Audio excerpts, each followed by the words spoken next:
You're driving west out of Albuquerque on Highway 380, past endless scrub brush and horizons that swallow the world. Your radio crackles with static, catching fragments of old country songs. This is where secrets sink into the sand and stay buried for generations.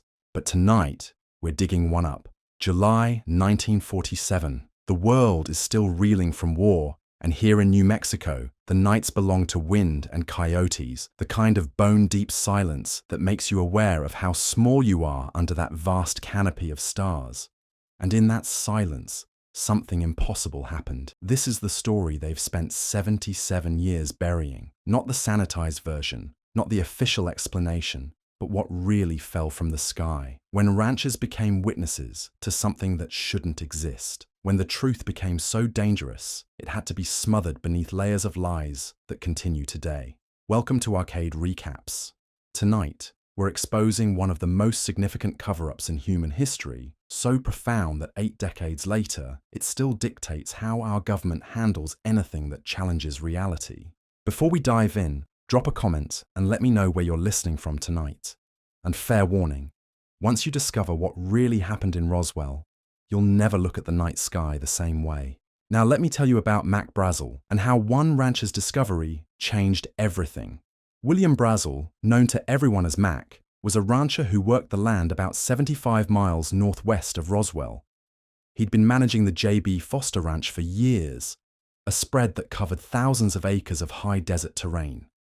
Mac was the kind of man the land produces, weathered by sun and wind, practical in the way that comes from fixing your own problems, because help is hours away on dirt roads. He wasn't given to flights of fancy or tall tales. When Mac Brazel said something happened, people listened. It was early July 1947 when Mac discovered something that would thrust him into the center of the greatest cover-up in modern history. The desert had been restless that week, with strange lights dancing across the sky and sounds that didn't belong to any aircraft he'd ever heard. The locals had been talking about it quietly, the way small communities do when something unsettling breaks the routine of their lives. Mac had been out checking on his sheep after a particularly violent thunderstorm the night before. The high desert could be brutal during storm season, with lightning that split the sky and thunder that seemed to shake the very ground. But this storm had been different. The lightning had colours he'd never seen before, and the thunder came in patterns that sounded almost artificial, as if something was responding to the natural chaos with its own rhythm. That's when he found the debris field. Scattered across nearly 3/4 of a mile of his ranch was material unlike anything Mac had encountered in his 48 years. At first glance, it looked like the aftermath of an aircraft accident. There were pieces of what appeared to be metal, though it behaved in ways that defied everything he understood about metallurgy. Some fragments were so light they seemed to float on the morning breeze, yet they couldn't be cut, bent, or burned. Others were heavier than lead but flexible like rubber. Mac gathered some of the smaller pieces, turning them over in his weathered hands. The material was smooth, almost liquid in appearance, with a surface that seemed to shift and change depending on the angle of the light. When he tried to scratch it with his knife, the blade slid across without leaving a mark. When he attempted to tear what looked like fabric, it stretched but wouldn't break. Most unsettling of all, some pieces seemed to repair themselves, smoothing out creases and returning to their original shape when he wasn't looking directly at them. But it wasn't just the physical properties of the debris that troubled Mac Brazel. It was the symbols. Etched into many of the fragments were markings that resembled no writing system he'd ever seen. They weren't quite pictographs, weren't quite letters, but something in between. The symbols seemed to flow into each other, creating patterns that were simultaneously alien and strangely familiar. When Mac stared at them too long, he got the distinct impression they were trying to tell him something, though he couldn't begin to guess what. For 3 days, Mac wrestled with what to do about his discovery. This was 1947, remember. The Cold War was just beginning to take shape, and tensions with the Soviet Union were escalating. The idea that enemy aircraft might be testing experimental technology over American soil wasn't far-fetched. Mac was a patriotic man who'd done his part during the war, and the thought that he might be sitting on evidence of foreign espionage weighed heavily on him. But there was something else that bothered him, something harder to articulate. The debris didn't feel foreign in the way Soviet technology might.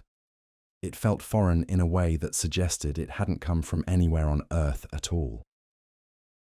On July 6th, Mac loaded his pickup truck with samples of the strange material and drove into Roswell. His first stop was the office of Sheriff George Wilcox, a man he'd known for years and trusted to handle sensitive matters with discretion. Mac figured if anyone would know what to do with potentially classified military hardware, it would be the local law enforcement. Sheriff Wilcox listened to Mac's story with the patience of a man who'd heard his share of unusual reports over the years. But when Mac started pulling pieces of debris from his sack, Wilcox's demeanor changed. The sheriff handled the fragments carefully, testing their weight and flexibility with the methodical approach of someone trying to make sense of the impossible. After examining the materials for several minutes, Sheriff Wilcox made a decision that would set in motion one of the most significant cover-ups in American history. He picked up his telephone and placed a call to Roswell Army Airfield, home to the 509th Composite Group, the only nuclear armed bomber squadron in the world at that time. The 509th wasn't just any military unit. These were the same men who had dropped atomic bombs on Hiroshima and Nagasaki less than 2 years earlier. They were accustomed to handling classified materials and situations that required absolute secrecy. If anyone in the military was equipped to deal with potentially extraterrestrial technology, it would be them. Within an hour of Sheriff Wilcox's phone call, a convoy of military vehicles was heading toward Mac Brazel's ranch. Leading the operation was Major Jesse Marcel, the base intelligence officer for the 509th. Marcel was a decorated veteran who'd served with distinction during the war, a man whose job it was to identify foreign aircraft and assess potential threats to national security. He wasn't someone who spooked easily or jumped to wild conclusions, but when Major Marcel arrived at the debris field and began examining the scattered materials, he quickly realized this was unlike anything in his experience. The fragments defied every classification system he knew. They weren't consistent with any known aircraft design, enemy or otherwise. The materials themselves seemed to operate according to physical laws that hadn't been discovered yet. Marcel later described the recovery operation as one of the most unsettling experiences of his military career. The debris field covered such a large area that it took his team most of the day to collect all the visible fragments. As they worked, several soldiers reported feeling watched, though the desert stretched empty in every direction. Others mentioned hearing a low humming sound that seemed to come from the materials themselves, though Marcel couldn't confirm this phenomenon. Perhaps most disturbing was the effect the recovery had on the local wildlife. The desert, normally alive with the sounds of insects and small animals, had gone completely silent. Even the ever-present buzz of flies was absent. It was as if the natural world had recognized something fundamentally wrong and had withdrawn to a safe distance. As Marcel's team loaded the last of the debris into their trucks, he made a decision that would haunt him for the rest of his life. Against direct orders to maintain absolute secrecy about the operation, he stopped by his home in Roswell on the way back to the base. There, in his living room, he spread out some of the smaller fragments and called his wife and young son to see them. Years later, Marcel would struggle to explain why he'd violated protocol in such a dramatic way. He'd say it was because he knew he was looking at something that would change human understanding of our place in the universe. He wanted his family to be among the first to witness proof that we were not alone. He wanted them to remember this moment when the truth finally came to light. But the truth, as Marcel would soon discover, was not destined for the light. At least not yet. When the recovery team arrived back at Roswell Army Airfield, they were met by Colonel William Blanchard, the base commander, and a collection of men in civilian clothes who didn't bother to introduce themselves. Marcel would later describe them as having the bearing of intelligence operatives, though they wore no visible identification. These men immediately took control of the situation and the recovered materials. What happened next would become the template for how the US government would handle unexplained phenomena for decades to come. The debris was loaded onto a cargo plane and flown out of Roswell that same night. Destination unknown. The soldiers involved in the recovery were debriefed individually and sworn to secrecy under threat of court-martial. Mac Brazel was taken into military custody for his own protection, they told him, though he would later describe it as the most uncomfortable week of his life. But perhaps most significantly, the official story began to take shape. On July 8, 1947, the Roswell Daily Record ran a headline that would echo through history: RAF captures flying saucer on ranch in Roswell region. The story, based on an official press release from the base, stated that the wreckage of a crashed flying disc had been recovered and was being examined by military authorities. For a few hours, it seemed like disclosure was actually happening. Newspapers across the country picked up the story. Radio reports spread the news that the military had recovered a crashed flying saucer. The world held its breath, waiting to learn that we were not alone in the universe. Then, as quickly as it had begun, the disclosure ended. By that evening, a new story was circulating. General Roger Ramey, commanding officer of the 8th Air Force, held a press conference in Fort Worth, Texas. Standing beside a table covered with obvious weather balloon debris, he announced that the Roswell incident had been a case of mistaken identification. What had crashed in the desert, he explained, was nothing more exotic than a high-altitude weather balloon used for classified military research. The story was plausible enough. The military was indeed conducting classified experiments with high-altitude balloons as part of Project Mogul, a top-secret program designed to detect Soviet nuclear tests. The debris from such balloons might indeed look strange to civilians unfamiliar with the technology. Major Marcel, who had initially identified the materials as otherworldly, was photographed examining the weather balloon fragments, seemingly confirming the new explanation. But those who had seen the original debris knew better. The materials recovered from Mac Brazel's ranch bore no resemblance to rubber, aluminum, or any other components of weather balloons. The symbols etched into the fragments were unlike any human writing system. The physical properties of the materials defied conventional understanding of metallurgy and physics. Yet the weather balloon explanation stuck. It became the official version of events, the story that would be repeated in history books and government documents for decades to come. Anyone who suggested otherwise was dismissed as a conspiracy theorist or attention seeker.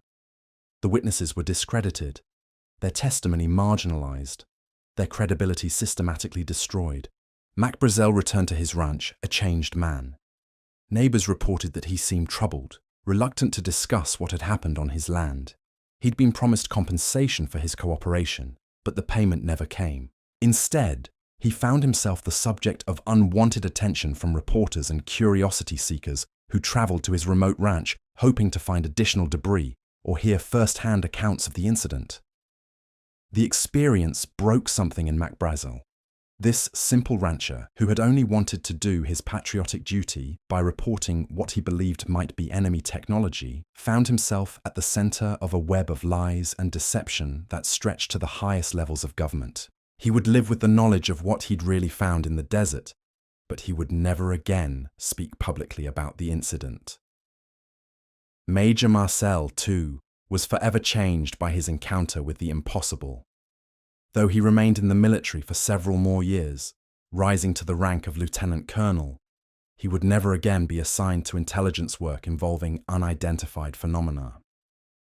It was as if his superiors no longer trusted him to maintain the necessary level of discretion when confronted with evidence of otherworldly visitation. But the story of Roswell was far from over. In fact, what happened in that New Mexico desert in July 1947 was just the beginning.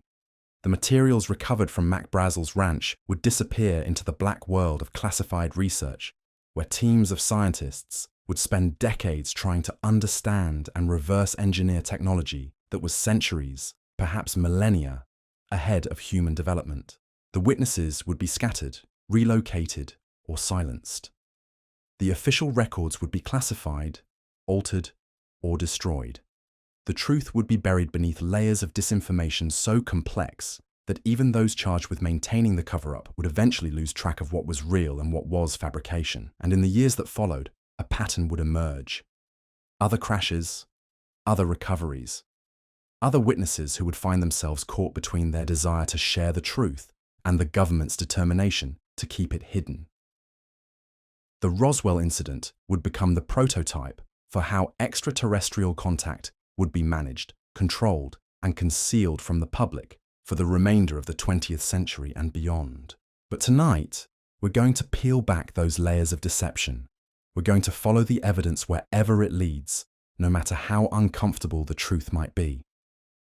Because what really happened in Roswell didn't end with weather balloons and mistaken identification. What happened in Roswell was just the opening chapter in a story that continues to unfold today, in facilities hidden beneath the desert, in laboratories where impossible technologies are studied by scientists sworn to secrecy, in briefing rooms where decisions are made about how much truth humanity is ready to handle. The debris from Mac Brazel's ranch would spawn programs and projects that exist to this day. The witnesses would take their secrets to their graves, but not before passing whispered confessions to trusted friends and family members. The cover-up would become so vast and complex that it would require its own infrastructure, its own budget, its own army of operatives dedicated to maintaining the lie. And in the months that followed the Roswell incident, something else began to happen. Something that would prove even more significant than the crash itself. The recovered materials didn't simply disappear into some forgotten government warehouse. They became the foundation for what would eventually be known as the black world of aerospace development. Deep beneath the Nevada desert, in facilities that wouldn't officially exist for decades, teams of the brightest minds in physics and engineering were tasked with an impossible assignment: understand how the Roswell debris worked and figure out how to replicate it. The scientists who were brought into these programs signed documents that made their previous security clearances look like library cards. They were told that the work they were about to undertake would either advance human civilization by centuries or destroy it entirely. Dr. Robert Sarbacher, a naval research consultant who would later confirm his involvement in these programs, described the materials as exhibiting properties that violated everything science thought it knew about matter and energy. Metal that was lighter than aluminum but stronger than titanium. Circuits that operated without any visible power source. Most unsettling of all, components that seemed to respond to human thought and intention. The early attempts at reverse engineering were disasters. Laboratories were destroyed when researchers tried to cut into power sources they didn't understand. Scientists suffered radiation exposure from materials that shouldn't have been radioactive. Equipment malfunctioned in ways that defied troubleshooting. It was as if the technology itself was resisting human attempts to comprehend it. But gradually, breakthrough by breakthrough, progress was made. Not in understanding how the technology worked, but in learning how to work with it. The debris became the seed that would eventually grow into technologies we take for granted today. Integrated circuits, fiber optics, night vision systems, even the internet itself can trace their origins back to insights gained from studying materials that fell from the sky in 1947. Yet the most significant discoveries weren't technological. They were biological. Because what the public was never told, what even most military personnel involved in the recovery weren't cleared to know, was that Mac Brazel's debris field hadn't been empty of life.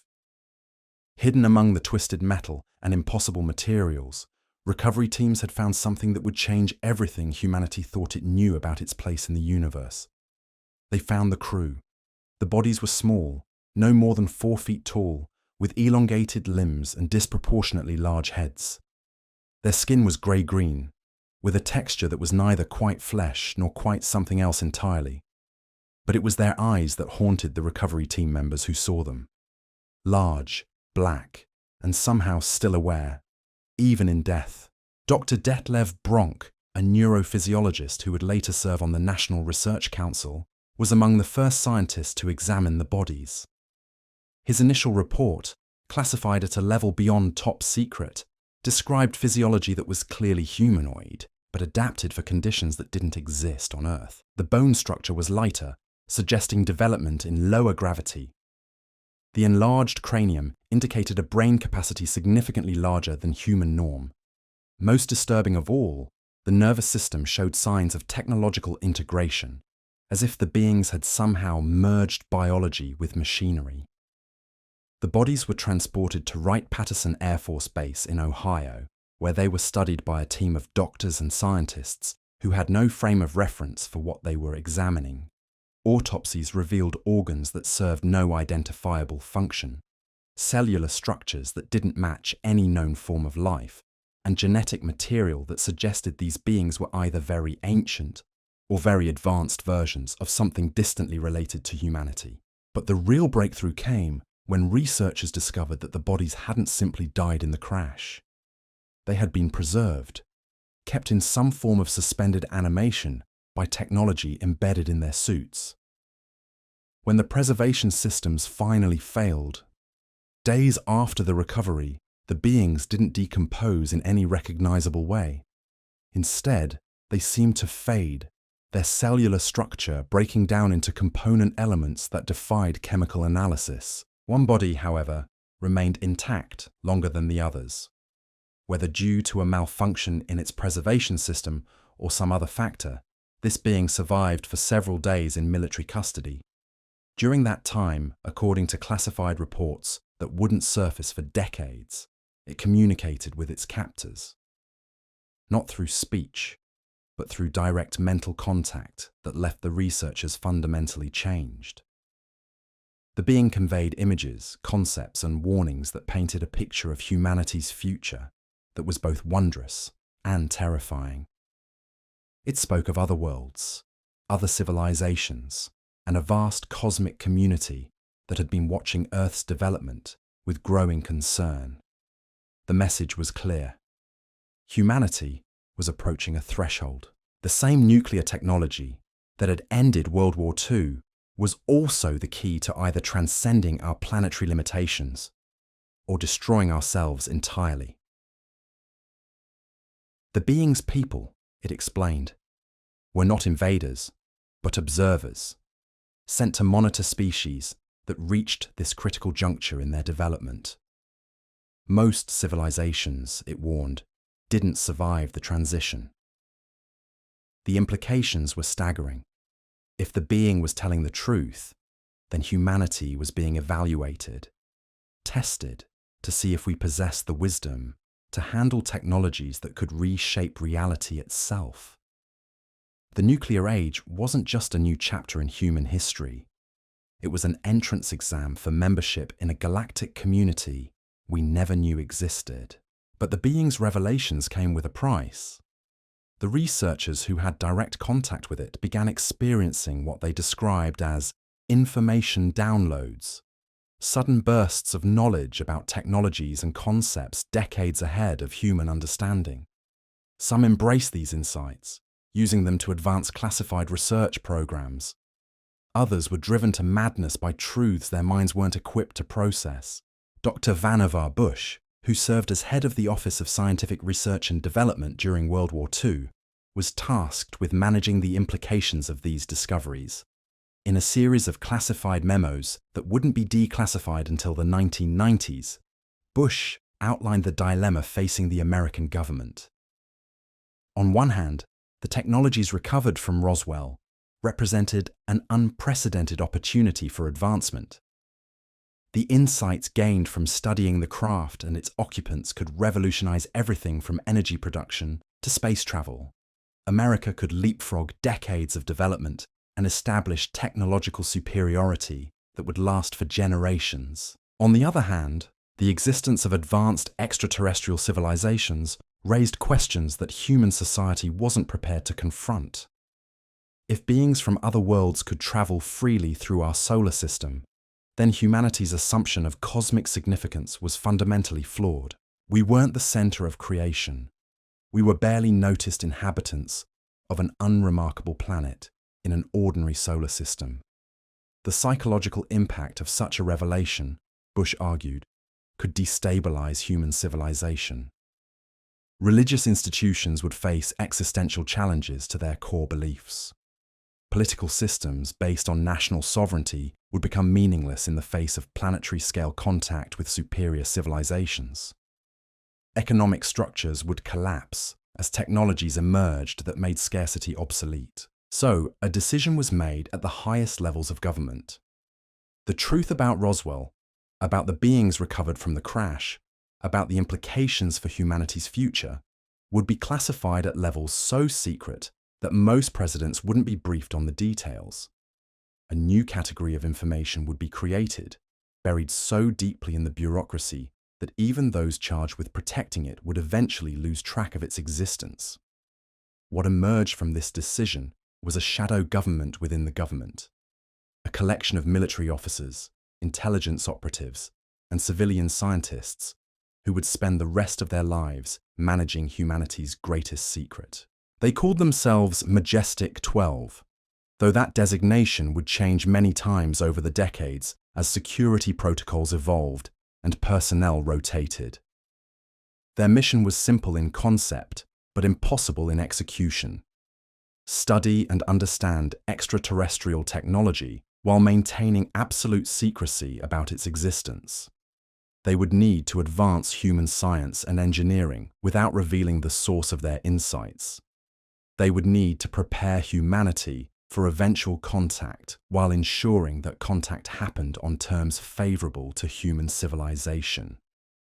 Most challenging of all, they would need to develop countermeasures against the possibility that not all extraterrestrial visitors had humanity's best interests at heart. Because what the Roswell incident had revealed wasn't just that we weren't alone in the universe, it had revealed that we were part of a complex ecosystem of civilizations, each with their own agendas and capabilities. The beings who crashed in the New Mexico desert were apparently not the only ones visiting Earth. Radar installations across the country were tracking objects that moved with speeds and acceleration patterns that defied known physics. Pilots were reporting encounters with craft that exhibited intelligence and technology far beyond human capability. The question wasn't whether contact was happening. The question was whether humanity could survive it. In the years that followed, facilities would be constructed in the most remote corners of the American Southwest. Underground laboratories would be carved from solid rock, their very existence erased from public records. Scientists would disappear from civilian research institutions, their new assignments so classified that their own families would be told they had died in accidents or industrial mishaps. The technologies developed in these hidden facilities would gradually find their way into civilian applications, always with cover stories about their origins. The transistor, developed at Bell Labs in 1947, would be explained as a natural progression of semiconductor research, with no mention of insights gained from studying extraterrestrial electronics. The integrated circuit, the laser, magnetic tape recording, night vision systems, even Velcro would all emerge from programs that trace their origins back to the debris recovered from Mac Brazel's ranch. But the most significant developments would remain buried in the black world, too advanced and too dangerous for civilian use. Propulsion systems that manipulated gravity itself, communication devices that operated instantaneously across vast distances, energy sources that could power cities without fuel or pollution, weapons that could disable electronics from orbit or alter weather patterns across entire continents. These technologies existed, locked away in facilities that didn't appear on any map, studied by scientists who couldn't publish their findings or even acknowledge their work. They represented humanity's insurance policy against a universe that had proven to be far more dangerous and complex than anyone had imagined. And at the center of it all, preserved in conditions of absolute secrecy, were the bodies recovered from Roswell. The beings who had traveled across impossible distances to crash in a New Mexico desert, taking with them secrets about our cosmic neighborhood that humanity was still struggling to understand. Their message, delivered in the final hours before their preservation systems failed, had been both a warning and an invitation. Humanity stood at a crossroads, they had explained. The path forward would determine not just our survival, but our worthiness to join a galactic community that operated according to principles we were only beginning to glimpse. The choice, they had warned, wouldn't remain open forever. As we drift towards sleep tonight, consider this. The debris scattered across Mac Brazel's ranch in 1947 wasn't just evidence of extraterrestrial visitation. It was a message, a test, and a gift all rolled into one. The question that has haunted every president, every military leader, every scientist who has been briefed on the true nature of the Roswell incident is this: are we worthy of the knowledge we've been given? And more importantly, are we wise enough to use it responsibly? The answer to those questions may determine whether humanity's future is written among the stars or buried beneath the sands of New Mexico where this story began. The morning after the being's final communication, something changed in the atmosphere at Wright-Patterson Air Force Base. The scientists and military personnel who had witnessed the creature's death reported a profound sense of loss that went beyond professional disappointment. It was as if something fundamental had been severed, a connection they hadn't even realized existed until it was gone. Dr. Eric Walker, who served as chairman of the Research and Development Board, later described the aftermath in classified testimony that wouldn't surface until decades later. The facility, he said, felt different. Equipment that had been functioning normally began experiencing inexplicable malfunctions. Computer systems crashed without apparent cause. Even the lights seemed dimmer, as if the building itself was mourning. But it was the people who changed most dramatically. The researchers who had direct contact with the being began exhibiting what military physicians classified as anomalous neurological responses. They reported vivid dreams filled with star maps and mathematical equations beyond human understanding. Some began speaking fragments of languages that linguists couldn't identify. Others developed an almost obsessive need to look up at the night sky, as if waiting for something to return. Dr. Bronk, who had conducted the initial examination of the bodies, became convinced that the beings hadn't simply died in the crash. He theorized that they had made a conscious decision to allow their craft to be recovered, knowing that their technology would eventually push humanity toward the cosmic threshold they had described. In his private notes, discovered after his death in 1975, he wrote, "We are not studying them. They are teaching us. The question is whether we are intelligent enough to learn." The implications of this possibility sent shockwaves through the highest levels of government. If the crash had been intentional, then everything about humanity's future was being orchestrated by intelligences whose motivations remained opaque. Were they benevolent teachers guiding a younger species toward enlightenment, or were they conducting some vast experiment with outcomes that might not favor human survival?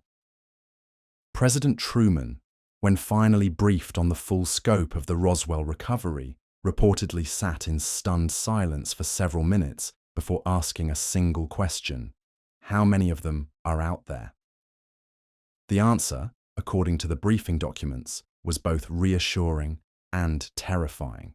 Earth appeared to be under observation by multiple civilizations, each with different levels of technological advancement and different approaches to contact with developing species.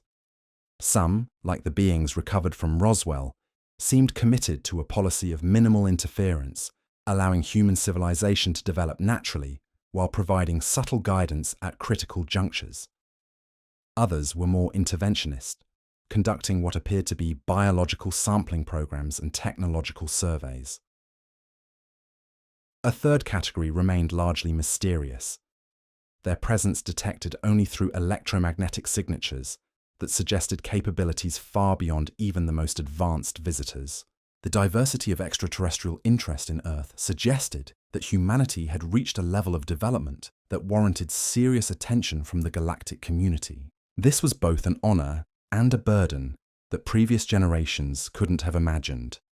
Every decision made by human leaders now carried implications that extended far beyond terrestrial concerns. In response to this revelation, Truman authorized the creation of a new category of government operation that would exist entirely outside normal bureaucratic oversight. The programs that emerged from this decision would eventually employ thousands of people while remaining completely invisible to public scrutiny. Scientists would be recruited from universities and research institutions, told they were working on classified defense projects, and then gradually introduced to technologies that challenged everything they thought they knew about physics. The recruitment process was carefully designed to identify individuals who could handle cognitive disruption without suffering psychological breakdown. Candidates underwent extensive testing that evaluated not just their technical expertise, but their mental flexibility and emotional resilience. Those who passed were sworn to secrecy under terms that made violation a capital offense, then transported to facilities that officially didn't exist. Groom Lake, a dry lake bed in the Nevada desert, became the primary testing site for reverse-engineered technologies. The area was so remote that security could be maintained through simple geographic isolation. Workers were flown in on unmarked aircraft, housed in temporary facilities, and rotated frequently to prevent anyone from developing a complete picture of the program's scope. The work was frustrating and dangerous. Early attempts to understand the Roswell debris resulted in explosions that killed several researchers and contaminated large areas with radiation that didn't match any known isotope. The technology seemed to resist human understanding, as if it were designed to reveal its secrets only to minds that had evolved beyond current human limitations.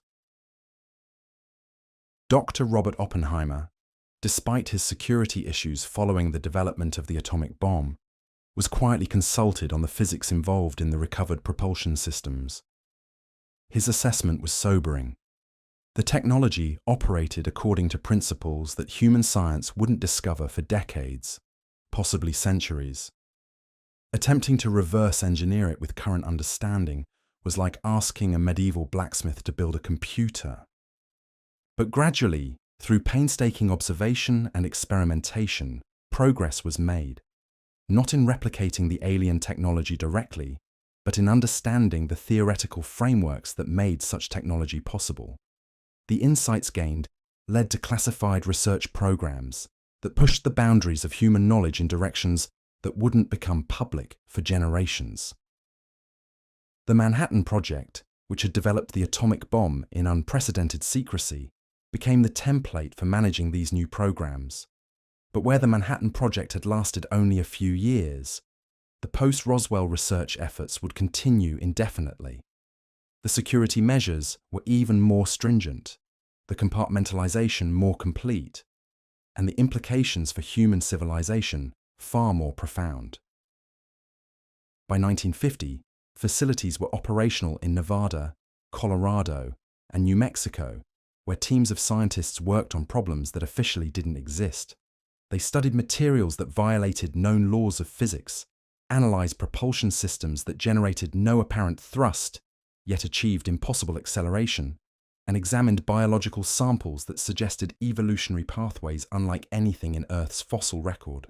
The psychological toll on the researchers was enormous. Many suffered from what would later be recognized as chronic stress disorders, though the causes couldn't be discussed with mental health professionals who lacked the necessary security clearances. Divorce rates among program personnel were exceptionally high.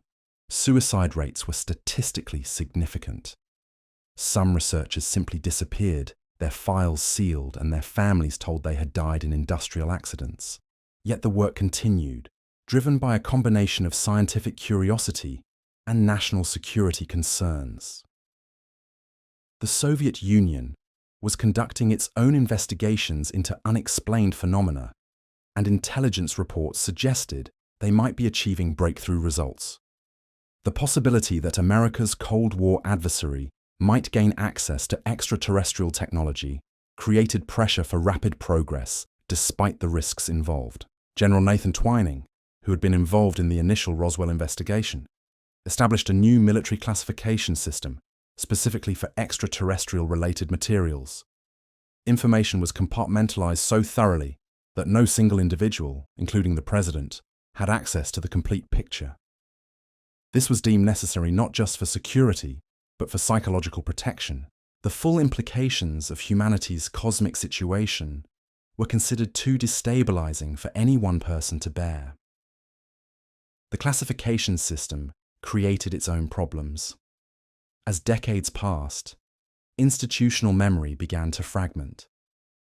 New personnel were briefed on specific aspects of the programs without understanding their historical context. The original Roswell incident became increasingly mythologized even within classified circles, with different groups developing different interpretations of what had actually happened. Some believed the crash had been accidental, the result of equipment failure during a routine observation mission. Others theorized it had been deliberate, either a gift from benevolent aliens or a test of human response capabilities. A third faction suspected it had been staged by time travelers from humanity's own future, attempting to accelerate technological development to prevent some future catastrophe. The truth, if it existed in any coherent form, was buried beneath layers of speculation and competing narratives. But the technology was undeniably real, and its study was producing results that would reshape human civilization, whether the public understood the source or not. The integrated circuit, developed at Texas Instruments in 1958, incorporated design principles derived from studying Roswell debris. The laser, demonstrated at Hughes Research Laboratories in 1960, utilized concepts that had puzzled scientists until they examined the alien optical systems. Night vision technology, fiber optic communications, and satellite navigation all traced their origins to insights gained from the recovered materials. But these civilian applications were merely byproducts of research programs focused on more ambitious goals.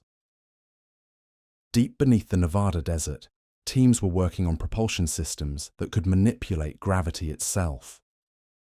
In underground facilities in Colorado, scientists studied energy sources that appeared to draw power directly from the quantum vacuum. At sites in New Mexico that didn't appear on any map, researchers examined communication devices that operated instantaneously across galactic distances. The most significant breakthrough came in 1962, when Dr. Edward Teller's team successfully activated what appeared to be a navigation system recovered from the Roswell craft. The device projected a three-dimensional star map that showed not only the positions of nearby stellar systems, but also the locations of what could only be described as artificial structures. Massive constructions that dwarfed anything humanity had ever conceived, positioned at strategic points throughout the galaxy. The implications were staggering. The map suggested a level of galactic engineering that indicated civilizations millions of years more advanced than humanity. These structures appeared to be connected by some form of transportation network that made interstellar travel routine. Earth's position relative to these constructions suggested that our solar system was located in what amounted to a cosmic backwater, far from the centers of galactic civilization. This revelation prompted a fundamental reassessment of humanity's situation. We weren't just being observed by superior beings. We were inhabitants of what appeared to be a galactic preserve, protected by our very insignificance from the attention of truly advanced civilizations. The beings who had crashed at Roswell were apparently representatives of a relatively young spacefaring species, possibly serving as intermediaries between humanity and powers that remained beyond our comprehension. The star map also revealed something else that would influence government policy for decades. Earth was not the only world under observation. Dozens of other star systems showed similar monitoring installations, suggesting that the process of guiding developing civilizations was a routine operation for the galactic community. Humanity was part of a vast nursery of emerging species, each being carefully watched and occasionally contacted as they approached the threshold of cosmic awareness. This knowledge fundamentally changed how human leaders viewed international relations. The petty conflicts that had dominated human history suddenly seemed insignificant compared to the cosmic forces at work. The Cold War, while still important for terrestrial concerns, was revealed to be a minor dispute between two factions of the same primitive species. Secret communications were established between American and Soviet leadership to share information about extraterrestrial contact. Despite their ideological differences, both superpowers recognized that humanity's survival might depend on cooperation in the face of cosmic realities that transcended political boundaries. The space race, while publicly competitive, became privately collaborative as both nations worked to achieve the technological capabilities necessary for eventual galactic citizenship. But cooperation came with its own risks. The more information that was shared between governments, the greater the possibility of leaks that could destabilize human civilization. The truth about Roswell, about ongoing extraterrestrial contact, about humanity's place in a galactic community, was considered too dangerous for public consumption. The psychological impact of learning that human civilization was essentially a planetary kindergarten under cosmic supervision could trigger mass panic, religious upheaval, and social collapse. So the secret deepened, protected by an ever-expanding infrastructure of security measures and disinformation campaigns. UFO sightings were systematically debunked, witnesses were discredited, and researchers who got too close to the truth found their funding cut and their careers destroyed. The subject became associated with conspiracy theorists and science fiction, making it easier to dismiss legitimate inquiries. Meanwhile, the technology continued to advance. By the 1970s, classified programs had developed aircraft that could achieve speeds and maneuverability that appeared to violate the laws of physics. Energy weapons had been tested that could disable electronics from orbit.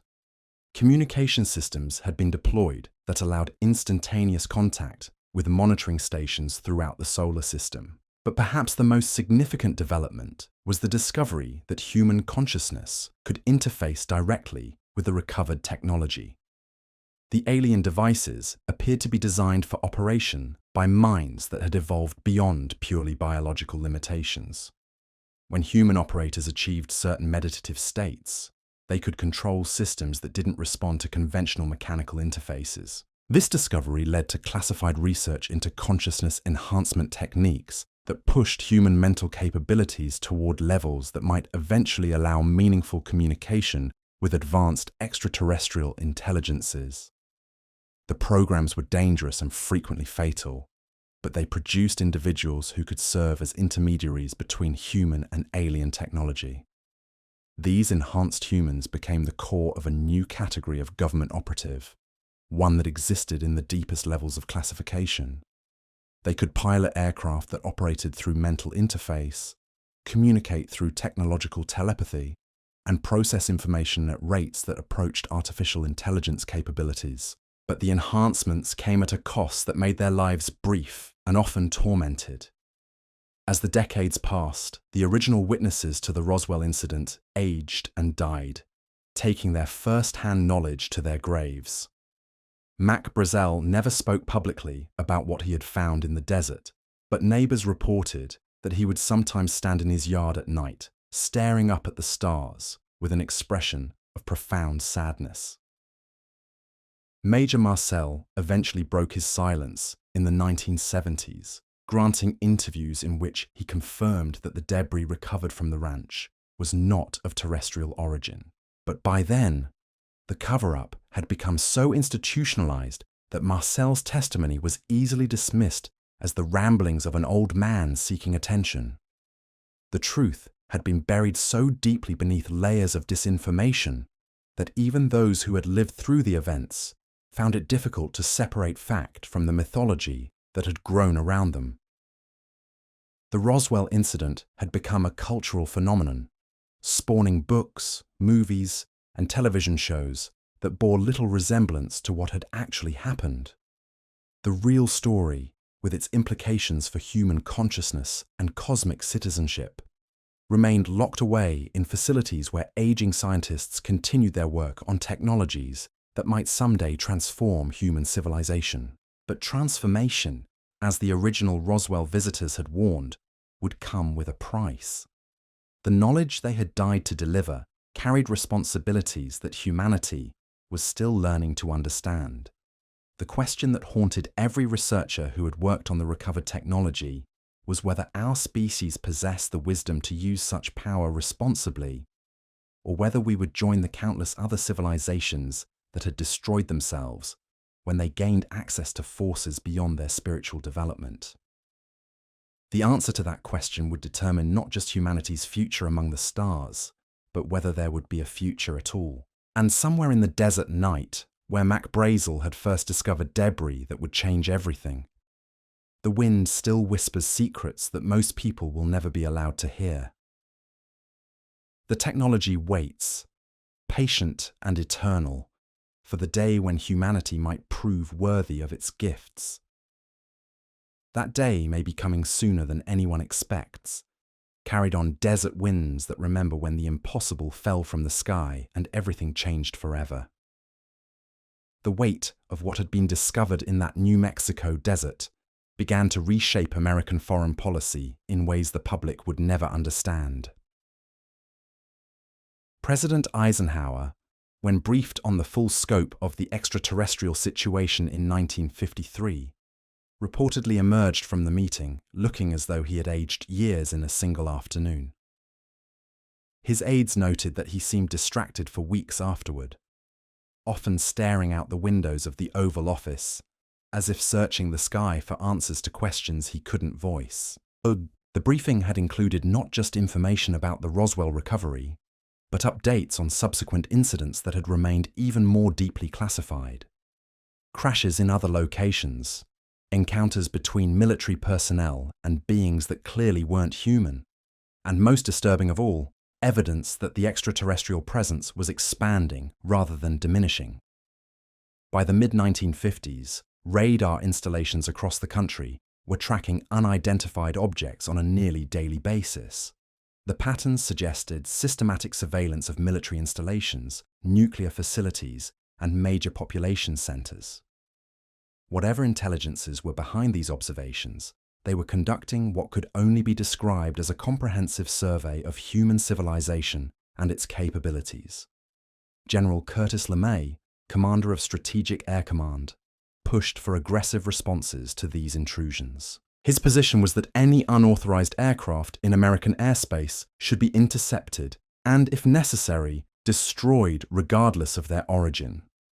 Several attempts were made to engage the unidentified craft using conventional fighter aircraft, but the results were uniformly disappointing and occasionally tragic.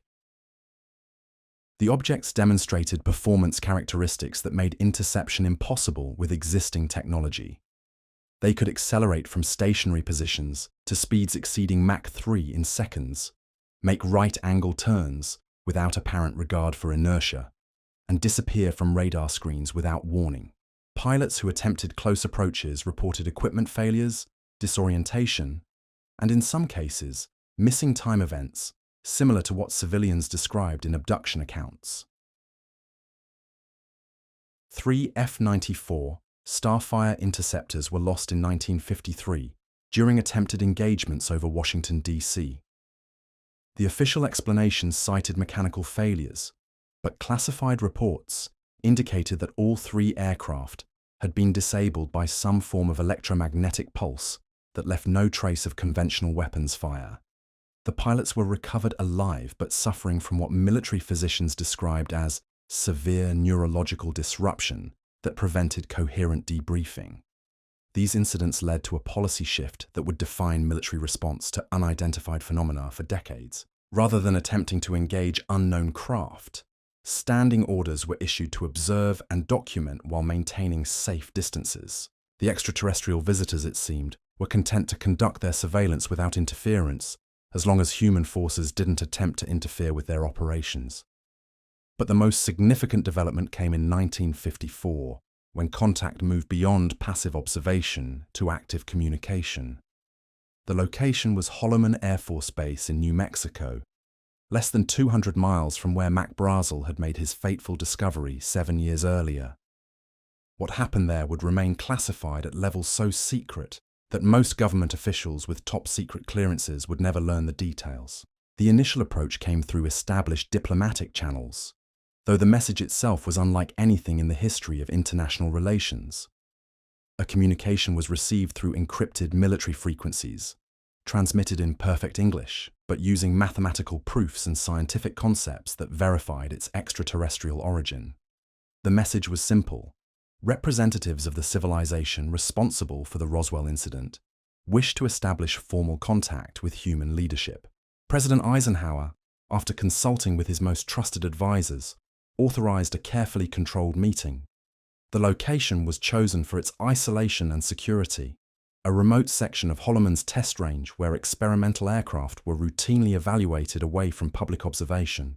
The date was set for February 20th, 1954, with only a handful of individuals cleared to witness what would become known as the Holloman landing. The craft that descended from the clear desert sky bore little resemblance to conventional aircraft. It was disc-shaped, approximately 50 feet in diameter, and moved with the silent precision of something that operated according to principles human engineers were only beginning to understand.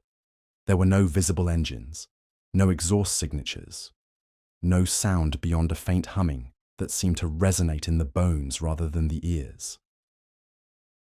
The beings who emerged were not the classic greys that would later dominate popular culture depictions of extraterrestrials.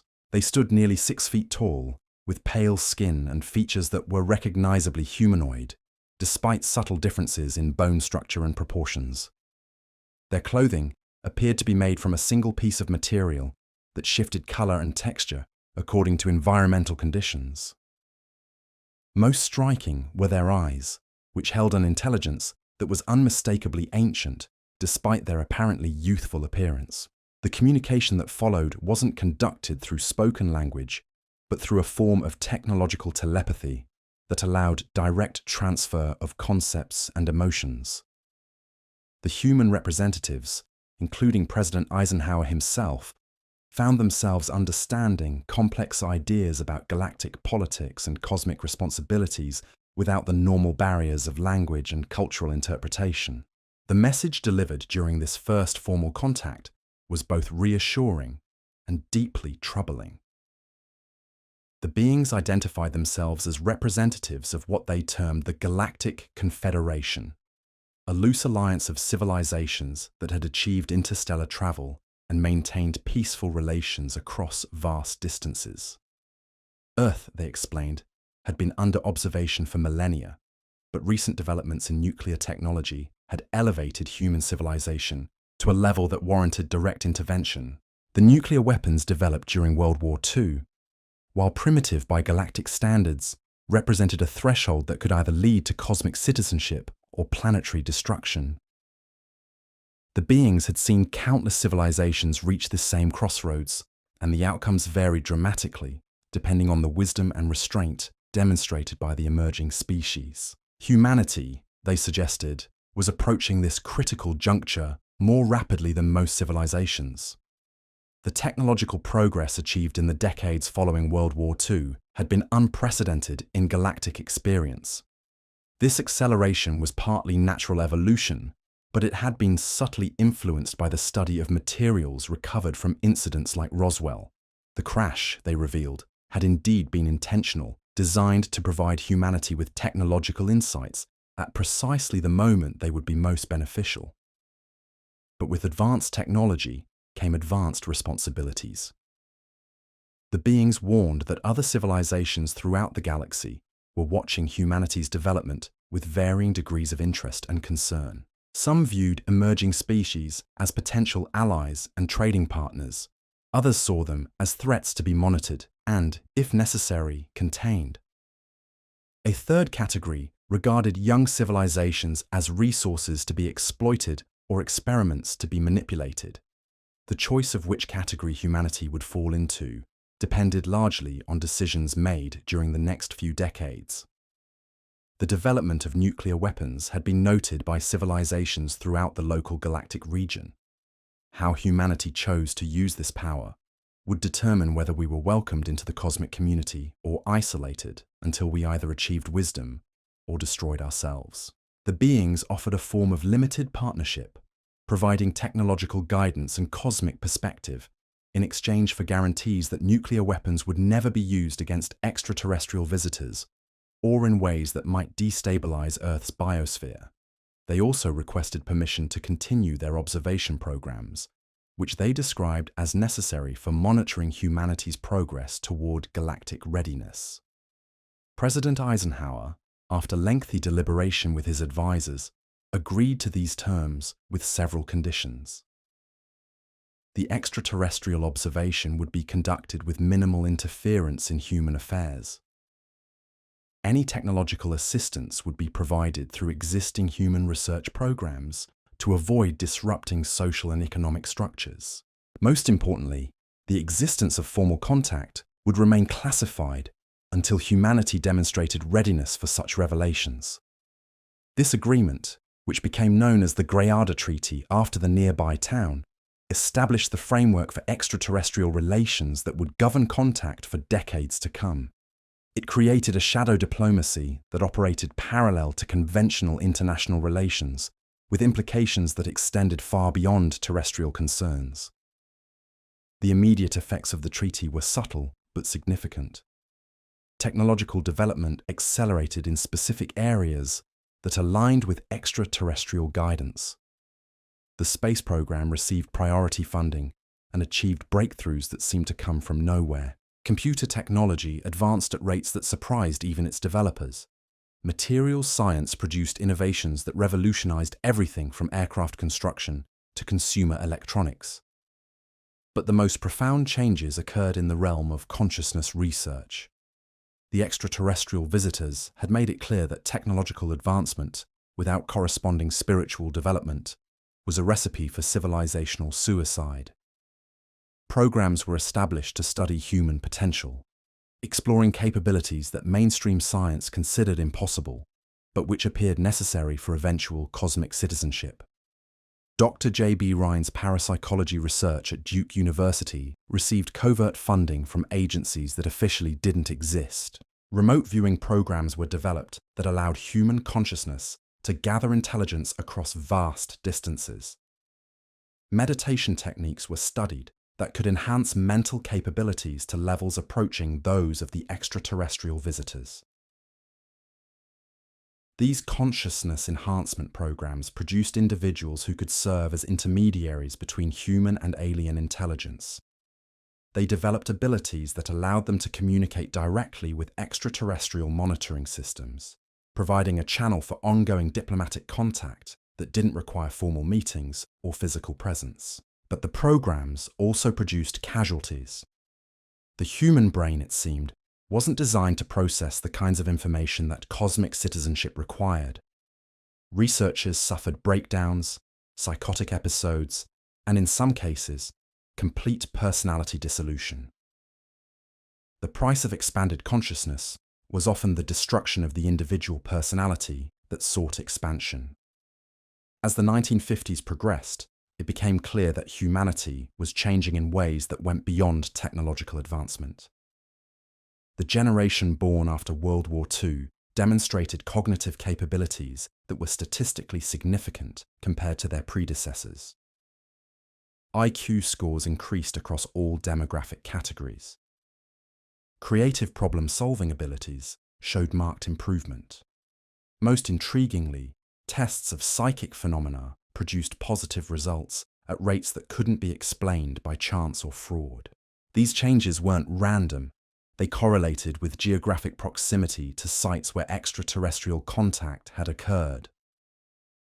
Children born within a 100-mile radius of Roswell showed enhanced mathematical abilities.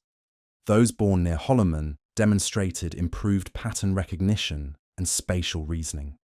The effects were subtle enough to avoid scientific notice, but significant enough to suggest that humanity was being guided toward cognitive capabilities necessary for galactic interaction. The extraterrestrial visitors, it appeared, weren't simply observing human development. They were actively influencing it through mechanisms that remained largely mysterious. Whether this influence was being exerted through environmental factors, genetic manipulation, or direct consciousness programming remained unclear. What was certain was that humanity was evolving in directions that aligned with the requirements for cosmic citizenship. But evolution came with risks. As human capabilities expanded, so did the potential for catastrophic mistakes. The Cuban Missile Crisis of 1962 brought humanity closer to nuclear war than the public ever realized. An extraterrestrial intervention may have been the only thing that prevented global destruction. According to classified reports, unidentified craft were observed near missile installations in both the United States and Soviet Union during the crisis, and several nuclear weapon systems experienced mysterious malfunctions at critical moments. The incident demonstrated both the protective nature of extraterrestrial oversight and the precarious position of human civilization. We were being guided and guarded, but we were also being tested. The beings who had established contact through the Greada Treaty were not the only ones watching humanity's development. Other civilizations with different agendas were also monitoring our progress, and not all of them were committed to human survival. Intelligence reports from the late 1950s described encounters with beings who demonstrated distinctly hostile intentions. These entities appeared to be conducting biological sampling programs without regard for human consent or welfare. Their technology was more advanced than that of the Greada Treaty partners, and their activities suggested preparation for some form of large-scale intervention in human affairs. The existence of multiple extraterrestrial factions with competing interests added complexity to an already challenging situation. Humanity wasn't simply being evaluated by a single cosmic authority.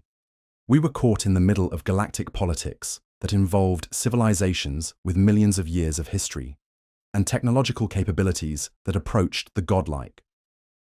The protective treaty established at Holloman provided some security against hostile intervention, but it also created obligations that limited human autonomy. Every major decision regarding nuclear weapons, space exploration, and consciousness research required consultation with extraterrestrial advisors. Humanity was gaining cosmic perspective, but we were losing the independence that had defined our species throughout recorded history. By the mid-1960s, the infrastructure supporting extraterrestrial relations had become a government within the government. Thousands of people were employed in programs that officially didn't exist, working on technologies that couldn't be acknowledged, solving problems that couldn't be discussed. The budget for these activities exceeded the cost of the Vietnam War, but the funding came from sources so compartmentalized that even congressional oversight committees couldn't trace the money. The personnel involved in these programs lived lives of extraordinary secrecy and isolation. They couldn't discuss their work with family members, couldn't publish research findings, couldn't seek recognition for achievements that would have revolutionized human understanding of reality. Many suffered from depression and anxiety disorders that couldn't be treated by therapists who lacked the necessary security clearances. Recruitment for these programs required individuals who could maintain psychological stability while processing information that challenged every assumption about human existence. The selection criteria were so stringent that suitable candidates were rare, leading to chronic understaffing of critical positions. The work was too important to be conducted by anyone who might suffer mental breakdown or security violations. But the stress of the work made such problems almost inevitable. The families of program personnel lived with the knowledge that their loved ones were involved in work of national importance, but couldn't know any details about what that work entailed. Children grew up knowing their parents were involved in something significant but secret, creating psychological dynamics that affected entire generations of families connected to the extraterrestrial research programs. Dr. Edward Teller, despite his prominence in nuclear weapons development, became one of the most important figures in consciousness research related to extraterrestrial contact. His work on what he called cognitive enhancement protocols pushed human mental capabilities toward levels that might eventually allow direct interface with advanced alien technology. The research was dangerous and frequently fatal, but it produced individuals who could serve as bridges between human and cosmic intelligence. These enhanced humans developed abilities that seemed supernatural to outside observers. They could perceive electromagnetic fields directly, communicate through technological telepathy, and process information at rates approaching computer speeds. But the enhancements came at a cost that made their lives brief and often tormented. The human brain, evolved for survival in Earth's biosphere, wasn't designed to handle cosmic-level consciousness.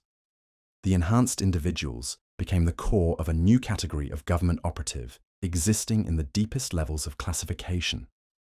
They could pilot aircraft that operated through mental interface, gather intelligence through remote viewing, and maintain communication with extraterrestrial monitoring systems. But their enhanced capabilities made normal human relationships impossible, and their knowledge of cosmic realities created isolation that often led to psychological breakdown. As the space program achieved its first major successes in the late 1960s, extraterrestrial advisors provided guidance that ensured missions proceeded according to protocols that wouldn't interfere with galactic monitoring systems. The Apollo program, while publicly focused on beating the Soviet Union to the moon, privately served as humanity's first tentative step toward becoming a spacefaring civilization worthy of cosmic recognition. The lunar missions revealed evidence of extraterrestrial presence that had existed for far longer than human civilization. Structures were discovered on the far side of the moon that were clearly artificial, but appeared to be millions of years old. The materials used in their construction demonstrated engineering principles that human science couldn't begin to understand. Most disturbing of all, some of the structures appeared to be operational, suggesting that the moon served as an observation platform for civilizations that had been watching Earth since before human evolution began. This discovery fundamentally altered humanity's understanding of our place in cosmic history. We weren't the first intelligent species to evolve in this solar system, and we weren't the first to achieve technological civilization. The evidence suggested that multiple species had reached various levels of development over millions of years, with some achieving interstellar travel, while others had destroyed themselves before escaping their home planets. Earth itself showed signs of having been visited repeatedly throughout geological history. Ancient impact craters displayed characteristics that were inconsistent with natural meteor strikes. Archaeological sites contained artifacts that suggested technological intervention in human development at key evolutionary junctures. The Great Pyramid of Giza, when examined with equipment developed from Roswell debris, revealed construction techniques that were beyond even modern engineering capabilities. The implications were staggering. Human civilization hadn't developed in isolation, but had been guided and influenced by extraterrestrial intelligences for thousands of years. Our religions, our mythologies, our technological development, even our genetic evolution had been shaped by forces we were only beginning to understand. We weren't discovering cosmic reality, we were remembering it. This revelation created profound philosophical and theological challenges that couldn't be addressed through public discourse. If humanity had been guided throughout history by superior intelligences, then concepts of free will, divine inspiration, and natural evolution required complete re-examination. The foundations of human culture were built on assumptions that appeared to be fundamentally incorrect. Religious leaders with appropriate security clearances struggled to integrate cosmic reality with traditional theological frameworks. Some found ways to interpret extraterrestrial guidance as divine intervention working through advanced beings. Others concluded that traditional religious concepts were primitive misunderstandings of cosmic relationships that operated according to principles beyond human comprehension. The scientific community faced similar challenges. Theories that had formed the basis of human understanding for centuries were revealed to be incomplete at best. The laws of physics, while accurate for terrestrial applications, were merely local variations of cosmic principles that allowed for technologies that seemed miraculous by Earth standards. But perhaps the greatest challenge was psychological. The individuals with access to this information had to continue functioning in a world where the majority of humanity operated according to assumptions they knew to be false.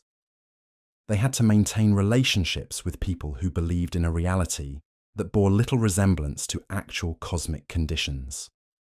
The cognitive dissonance created by this situation was almost unbearable for many program personnel. Support systems were developed to help individuals cope with the psychological burden of cosmic awareness. Counselors with appropriate clearances provided therapy that addressed the unique stresses of living with knowledge too dangerous to share. Religious figures were recruited who could offer spiritual guidance that acknowledged cosmic realities without compromising security protocols. But no amount of support could completely alleviate the isolation experienced by those who knew the truth about humanity's situation. They were cosmic ambassadors trapped in a world that wasn't ready for the message they carried. Their knowledge was both a gift and a curse, providing perspective that enhanced understanding while creating separation from normal human experience. As the 1970s dawned, the children born after Roswell began reaching adulthood with cognitive capabilities that were noticeably different from previous generations. They demonstrated enhanced pattern recognition, improved mathematical reasoning, an intuitive understanding of complex systems that seemed to come from nowhere. More remarkably, many showed signs of psychic abilities that had previously been considered fictional. These enhanced individuals were quietly recruited into programs that could utilize their unusual capabilities. They became the next generation of consciousness researchers, technology interface specialists, and extraterrestrial communication operatives. Their enhanced abilities made them ideal intermediaries between human and cosmic intelligence. But their recruitment also meant they would live their entire lives within the classified world that had shaped their development. The extraterrestrial visitors had apparently been conducting a long-term genetic enhancement program designed to produce humans capable of cosmic citizenship. Each generation showed incrementally improved capabilities, suggesting that humanity was being systematically prepared for a role in galactic civilization that required abilities beyond normal human parameters. But the enhancement program also created ethical dilemmas that challenged every principle of human autonomy and consent. Children were being born with capabilities they hadn't chosen, destined for roles in cosmic relationships they couldn't understand. Their enhanced abilities made normal human lives impossible, but their recruitment into classified programs meant they would never experience the full range of human relationships and experiences. The parents of these enhanced children often sensed their offspring were different, but couldn't understand the nature or source of their unusual capabilities. Families were torn apart by secrecy and separation as enhanced children were gradually integrated into programs their parents couldn't know about. The cost of cosmic citizenship was being paid by families who had never consented to participate in humanity's transformation. By the end of the 1970s, the infrastructure supporting humanity's cosmic transition had become so vast and complex that it required its own management systems. Entire agencies existed solely to coordinate the various programs related to extraterrestrial contact. The personnel involved numbered in the tens of thousands, all sworn to secrecy, all working on aspects of humanity's preparation for galactic citizenship. The technology developed through study of recovered extraterrestrial materials had advanced to levels that seemed magical to outside observers. Aircraft that could achieve speeds approaching light velocity. Communication systems that operated instantaneously across galactic distances. Energy sources that could power cities without fuel or environmental impact. Weapons that could disable electronics from orbit or manipulate weather patterns across entire continents. But the most significant advances were in consciousness enhancement technologies that could expand human mental capabilities to levels approaching those of the extraterrestrial visitors. The techniques were dangerous and frequently fatal, but they produced individuals who could serve as bridges between human and cosmic intelligence. These enhanced humans became the core of humanity's cosmic diplomatic corps, maintaining communication with multiple extraterrestrial civilizations and negotiating agreements that would determine our species' future among the stars. They lived lives of extraordinary privilege and responsibility, but they also lived with knowledge so profound and terrifying that normal human relationships became impossible. The night sky above the New Mexico desert still holds secrets that most people will never be allowed to hear. The debris that fell from those stars in 1947 was more than evidence of extraterrestrial visitation. It was an invitation, a test, and a transformation, all contained in fragments of impossible metal scattered across a rancher's field. The story that began with Mac Brazel's discovery continues to unfold in facilities hidden beneath the desert, in laboratories where impossible technologies are studied by scientists sworn to secrecy, in briefing rooms where decisions are made about how much truth humanity is ready to handle. Every advance in human technology, every breakthrough in consciousness research, every step toward the stars carries the echo of that July morning when everything changed. The question that has haunted every president, every scientist, every individual who has been granted access to cosmic reality is whether humanity possesses the wisdom to use the knowledge we've been given responsibly. The extraterrestrial visitors who died in that New Mexico desert left us more than advanced technology. They left us a choice that will determine whether our future is written among the stars or buried beneath the sands where their story began. That choice remains before us still, carried on desert winds that remember when the impossible became inevitable, and humanity began its long journey toward cosmic citizenship. The price of that citizenship has been paid in secrecy, isolation, and the transformation of individuals who will never be recognized for their sacrifice. But the ultimate price, the wisdom to use cosmic knowledge responsibly, remains to be paid by our species as a whole. The stars are waiting, patient and eternal, for humanity to prove worthy of the gifts that fell from the sky 77 years ago. Whether we rise to meet that cosmic destiny or remain forever earthbound depends on choices being made in facilities that don't officially exist, by people whose names will never be recorded in history books, working with technologies that will transform human civilization whether we're ready or not. The dream of cosmic citizenship that began in the high desert of New Mexico continues to unfold, one secret at a time, one breakthrough at a time, one enhanced human consciousness at a time. And somewhere in the silence between the stars, the beings who made that first contact are still watching, still waiting, still hoping that humanity will prove worthy of the universe that awaits us. The morning light creeps across the Nevada desert, painting the mountains in shades of amber and gold. Somewhere out there, beneath layers of sand and secrecy, the work continues. Scientists whose names you'll never know study materials that shouldn't exist, trying to understand technologies that challenge everything we thought we knew about the possible. In underground facilities carved from solid rock, researchers examine fragments of the craft that changed Mac Brazel's life forever. The metal still behaves in ways that defy explanation, lighter than air, yet stronger than steel, self-repairing when damaged, responding to human thought in ways that suggest consciousness embedded in its very structure. After 77 years of study, we've learned to work with these materials, but we still don't truly understand them. The enhanced humans who serve as bridges between our world and theirs continue their lonely vigil. Their minds expanded beyond normal human parameters. They maintain communication with civilizations so advanced that their technology appears miraculous.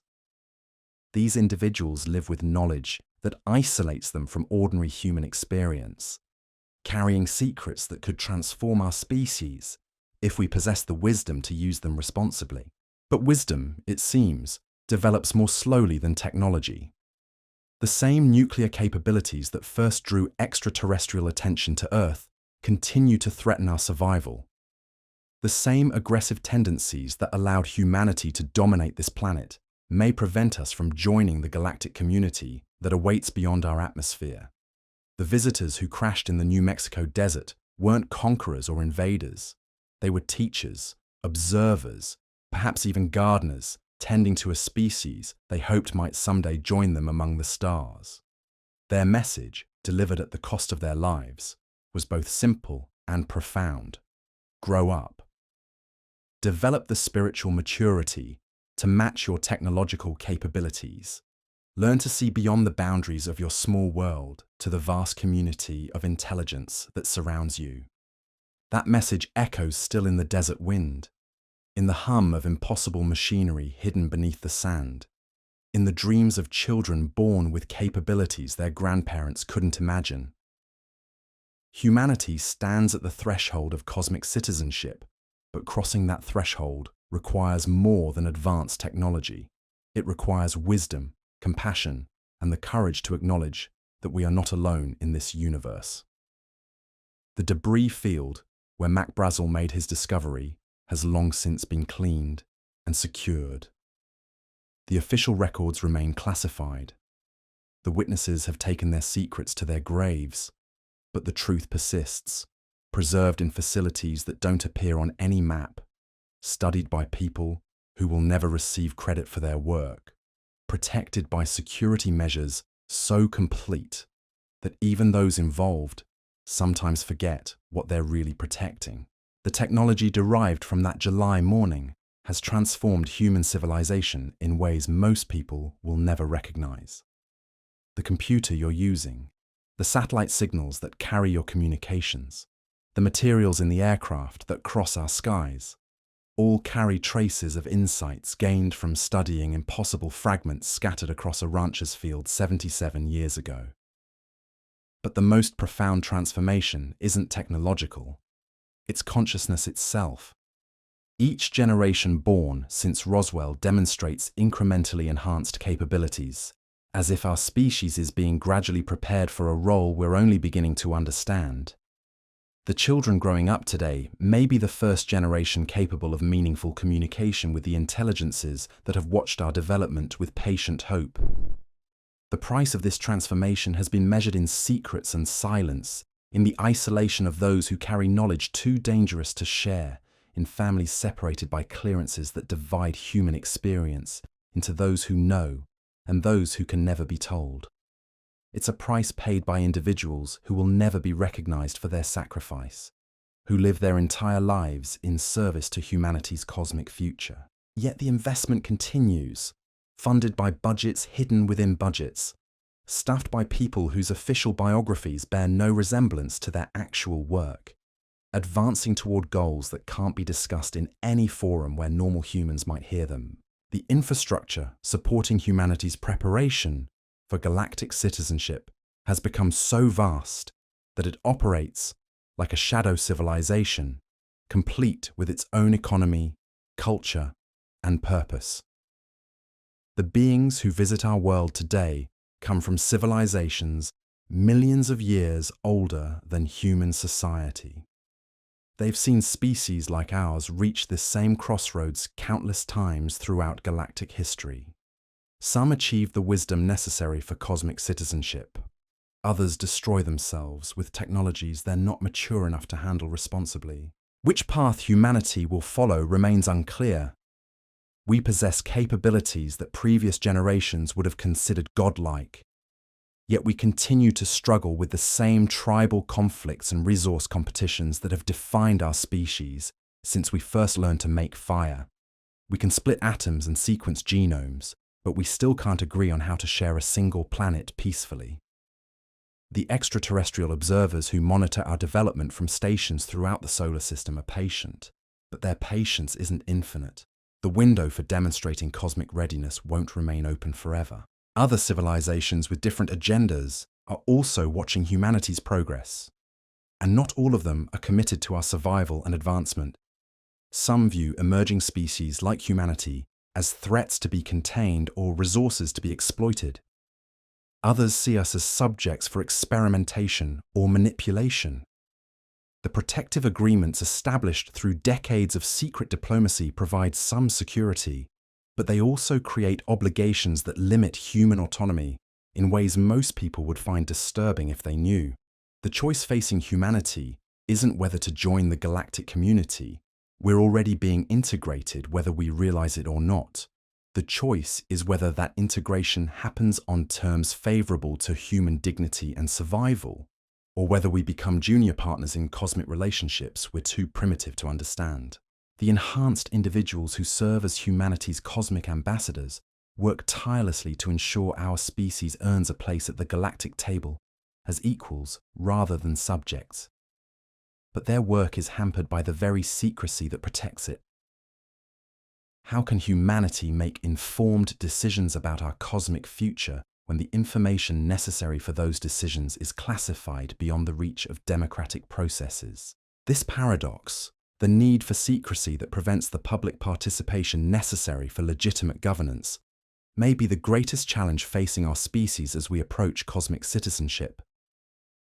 The decisions being made in underground facilities affect every person on Earth, yet those decisions are made by individuals who can never be held accountable through normal democratic processes. The children born today will inherit a world shaped by choices made in absolute secrecy by people whose names they'll never know. They'll benefit from technologies developed through the study of impossible materials, but they'll never be told the true source of those innovations. They'll grow up in a universe filled with intelligence and wonder, but they'll be taught that Earth is isolated and alone. Perhaps this is necessary. Perhaps the gradual revelation of cosmic reality is the only way to prevent the psychological and social upheaval that might accompany sudden disclosure. But the cost of this approach is measured in the integrity of democratic institutions, the authenticity of human relationships, and the psychological health of individuals who must live with knowledge too profound to share. The desert remembers everything. The wind carries whispers of that July morning when Mac Brazel discovered fragments of the impossible scattered across his ranch. The sand preserves the footprints of military personnel who recovered materials that would change human history. The stars above hold the memories of beings who traveled impossible distances to deliver a message. Humanity is still learning to understand, and in facilities hidden beneath that same desert, the work continues. Scientists study technologies that seem more like magic than engineering. Consciousness researchers explore the frontiers of human potential. Enhanced individuals maintain communication with civilizations so advanced their motives remain largely mysterious, all in service of a future that may transform human existence beyond recognition. The story that began with twisted metal and strange symbols in a New Mexico desert continues to unfold in ways that would amaze and terrify the rancher who first discovered evidence of our cosmic neighbors. What Mac Brazel found that morning wasn't just proof that we're not alone. It was the first chapter in humanity's transformation from a planetary species to something larger, stranger, and more wonderful than we can currently imagine. But transformation comes with a price, and that price is still being paid by individuals who will never receive recognition for their sacrifice. They live in the shadows between worlds, serving as bridges between human and cosmic intelligence, carrying knowledge that isolates them from normal human experience, while connecting them to realities most people can't even dream. The ultimate question isn't whether humanity will join the galactic community. That process is already underway. The question is whether we'll retain enough of our humanity to remember who we were when we discover who we're becoming, and whether the price of cosmic citizenship, paid in secrets and silence, in isolation and transformation, will prove worth the universe that awaits us among the stars. The desert wind still carries the echo of that first contact, still whispers the message delivered at such cost by beings who believed humanity might someday prove worthy of the vast community of intelligence that surrounds us. Whether we fulfill that potential or succumb to the same failures that have claimed countless other species remains to be seen. But the invitation stands, carved in impossible metal, written in symbols that speak to something deeper than language, preserved in the memories of those who've dedicated their lives to humanity's cosmic future. The stars are waiting, patient and eternal, for our species to grow into the wisdom necessary to join them. Tonight, as you close your eyes and let sleep carry you toward dreams you might not remember, consider that the story of Roswell isn't really about what fell from the sky in 1947. It's about what we've become since then. Every time you use a cell phone, every time you navigate with GPS, every time you watch a flat-screen television or use the internet, you're experiencing echoes of that July morning when Mac Brazel found fragments of tomorrow scattered across his ranch. But perhaps more importantly, consider what you've become. If you were born after 1947, you're part of the first generation of humans to grow up in a world where the impossible had already happened. Your DNA carries traces of cosmic influence that scientists are only beginning to understand. Your consciousness operates according to parameters that would have been inconceivable to previous generations. The enhanced capabilities appearing in children today aren't accidents or evolutionary quirks. They're the result of a systematic program of human development that's been underway for 7 decades, guided by intelligences whose patience is matched only by their commitment to our eventual success. Every breakthrough in human potential, every expansion of consciousness, every leap forward in our understanding of reality itself can be traced back to those fragments of impossible metal that changed everything. The children being born tonight will inherit abilities that their parents can't imagine. They'll see patterns in data that current computers miss. They'll solve problems through intuition that surpasses logical analysis. They'll communicate through methods that transcend language itself, and they'll do it all while believing they're simply human, never knowing they're the product of the most ambitious consciousness enhancement program in galactic history. The visitors who died in the New Mexico desert didn't just leave us technology. They left us potential, the capacity to become something greater than what we were, something worthy of the cosmic community that awaits beyond our small world. But potential must be earned, and the price of that earning is the transformation of human consciousness itself. In the deepest levels of facilities that don't officially exist, researchers work with materials that respond to thought itself. They've discovered that consciousness isn't just an emergent property of complex brains. It's a fundamental force of the universe, as real and measurable as gravity or electromagnetism. The beings who crashed at Roswell understood this. Their technology was designed to interface directly with consciousness, making their craft extensions of their minds rather than separate machines they controlled. This is the future humanity is growing toward. Not just advanced technology, but a merger of mind and machine, consciousness and cosmos, individual awareness and galactic intelligence. The children being born with enhanced capabilities are the first steps in that direction, living bridges between what humanity was and what we're becoming. But bridges exist to be crossed, and crossing requires courage. The choice facing our species isn't whether to accept cosmic citizenship. That decision was made for us the moment we split our first atom. The choice is whether to embrace the transformation with wisdom and grace, or to resist it until circumstances force changes upon us that we're not prepared to handle. The secret programs that began with the Roswell recovery continue to operate in facilities hidden beneath the desert, funded by budgets that exist in the spaces between official accounting, staffed by individuals whose real work bears no resemblance to their public identities. They're preparing humanity for a future that most people can't even imagine, making decisions about our species' development that will affect generations yet unborn.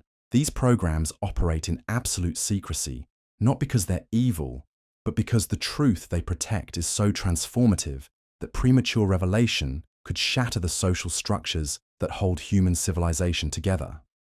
The gradual awakening of cosmic consciousness must be carefully managed to prevent the kind of psychological and cultural upheaval that has destroyed other species attempting similar transitions. The enhanced humans who serve as our cosmic ambassadors live with knowledge that isolates them from normal human experience while connecting them to realities that span the galaxy. They maintain communication with civilizations millions of years older than our own, negotiating agreements that will determine humanity's place in a cosmic community we're only beginning to understand. Their sacrifice is absolute and largely invisible. They'll never receive recognition for their work, never be able to share their experiences with loved ones, never live normal human lives. But their service ensures that when humanity finally takes its place among the stars, we'll do so as partners rather than subjects, as conscious participants in galactic civilization rather than primitive specimens to be studied and managed. The technology they work with daily would seem like pure magic to outside observers. Craft that move through folded space-time, reaching distant stars in moments. Communication systems that operate through quantum entanglement, allowing instantaneous contact across galactic distances. Energy sources that tap directly into the zero-point field, providing unlimited power without fuel or waste. But the most remarkable technology isn't mechanical, it's biological. The consciousness enhancement techniques developed from studying the Roswell visitors allow human minds to interface directly with cosmic intelligence. The individuals who undergo these enhancements become living conduits between human and galactic awareness. Their consciousness expanded beyond individual limitations to encompass perspectives that span millennia and star systems. This expansion comes at a cost that makes normal human relationships impossible. How do you maintain emotional connections with people who exist in a single moment when your awareness spans geological timescales? How do you care about local concerns when you understand cosmic forces that dwarf terrestrial importance? How do you remain human when you've become something larger? These are the questions that haunt the enhanced individuals who serve as humanity's bridge to the stars. They carry the loneliness of cosmic perspective, the isolation of knowledge too vast to share, the burden of responsibility for a species' future. They're the price humanity pays for cosmic citizenship, individuals who sacrifice their humanity so our species can transcend its planetary limitations. The programs that produce these enhanced humans operate according to selection criteria so stringent that suitable candidates appear perhaps once in a million births. The individuals chosen undergo training that pushes human consciousness to its absolute limits and beyond. Many don't survive the process. Those who do emerge forever changed, their enhanced capabilities balanced by isolation that makes normal life impossible. Yet they continue their work because they understand what most humans cannot, that our species stands at a crossroads that will determine not just our future, but our very survival. The universe is not a safe place for young civilizations. It's filled with forces and intelligences that view emerging species as resources to be exploited or threats to be contained. The protective agreements negotiated by these enhanced ambassadors provide humanity with breathing room to develop the wisdom necessary for cosmic citizenship. But those agreements aren't permanent. They must be renewed periodically through negotiations that require understanding of galactic politics, cosmic law, and relationship dynamics that operate on scales beyond human comprehension. The next renewal period approaches within the lifetimes of people alive today. The terms of that renewal will depend largely on humanity's demonstrated progress toward cosmic maturity. Have we developed beyond the tribal conflicts that have defined our history? Can we manage advanced technology without destroying ourselves? Do we possess the wisdom to contribute to galactic civilization rather than simply consuming its benefits? These questions will be answered not by governments or institutions, but by the collective consciousness of our species. The cosmic observers who monitor our development judge humanity not by our official policies or public statements, but by the actual choices we make when faced with challenges that test our character and wisdom. Every act of compassion, every moment of transcendence beyond self-interest, every choice to build rather than destroy contributes to humanity's cosmic evaluation. We're being tested not through formal examinations, but through the accumulated weight of our daily decisions. The future of our species depends on whether those decisions demonstrate the kind of wisdom that galactic citizenship requires. The children being born tonight will inherit the results of that evaluation. They'll grow up in a world shaped by choices made in absolute secrecy, by people whose names they'll never know, working with technologies derived from materials that fell from the sky before their grandparents were born. They'll benefit from capabilities that previous generations couldn't imagine, but they'll also bear responsibilities that no human generation has ever faced. They may be the first humans to openly communicate with extraterrestrial intelligences. They may witness the revelation of technologies that transform human civilization beyond recognition. They may participate in humanity's formal induction into galactic society. Or they may inherit a world where those opportunities have been lost through humanity's failure to demonstrate cosmic readiness. The choice is still ours to make, but the window for making it grows smaller with each passing day. The cosmic forces that have shaped human development since Roswell operate on time, scales that dwarf human planning horizons. What seems like gradual change to us represents rapid acceleration by galactic standards. We're approaching the threshold of cosmic citizenship far more quickly than most species in galactic history. Whether we cross that threshold with wisdom or stumble into cosmic adolescence unprepared depends on decisions being made in facilities hidden beneath the desert, by individuals whose sacrifices will never be acknowledged, working toward goals that transcend normal human comprehension. Their work continues in the silence between stars, in the spaces between heartbeats, in the moments between thoughts when cosmic consciousness touches human awareness. The desert remembers that July morning when everything changed. The wind carries whispers of transformation that began with twisted metal and impossible symbols. The stars above hold the promise of community and purpose beyond anything humanity has previously imagined. And in the deepest darkness before dawn, when the night is most quiet and the veil between worlds grows thin, you might sense something watching from the space between seconds. Ancient intelligence, patient hope, and the endless possibility of becoming more than what we are. The story that began in Roswell continues to unfold in your dreams, in your children's enhanced capabilities, in the technologies that surround your daily life, in the slowly awakening recognition that we are not alone and never have been. The invitation stands, written in starfire and sealed with sacrifice, waiting for humanity to grow into the wisdom necessary to accept it. Sweet dreams. And remember, tomorrow's possibilities are limited only by today's courage to embrace the impossible. Thank you for joining us for another episode of Alien Bedtime Stories. If you found tonight's journey into the hidden history of Roswell compelling, please consider subscribing to the channel and sharing this story with others who might be ready to question what they've been told about our place in the universe.